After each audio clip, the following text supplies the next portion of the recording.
नमस्कार मित्रांनो, कला विश्वात अपघाताचे प्रमाण वाढत चालले आहेत। अशातच दहशतवाद्याकडून बॉलिवूडचा प्रसिद्ध अभिनेत्याची हत्या करण्यात आली आहे। हा मृत्यू कोणाला चुकलेला नाही, पण आपल्या आवडत्या व्यक्तीचे आकस्मिक निधनाने मोठा धक्का बसतो।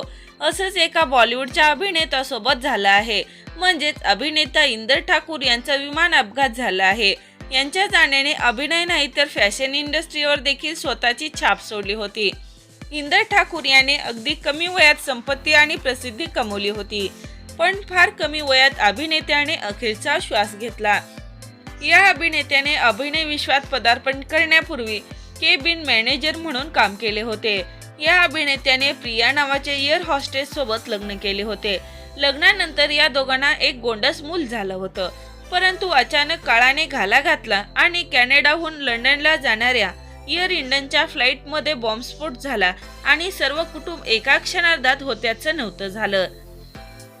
या अपघातात इंदर ठाकूर यांची पत्नी आणि 4 वर्षाच्या मुलाचे देखील निधन झाले आहे।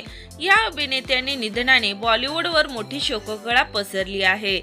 मित्रांनो, फार कमी वयात अभिनेत्याने सिनेविश्वातूनच नाही तर जगाचा निरोप देखील घेतला आहे। या अभिनेत्याला आपल्या चॅनल कडून भावपूर्ण श्रद्धांजली। अशाच मनोरंजन विश्वातील चालू घडामोडी पाहण्यासाठी चॅनलला लाईक करा, सबस्क्राईब करा, शेअर करा। तोपर्यंत धन्यवाद।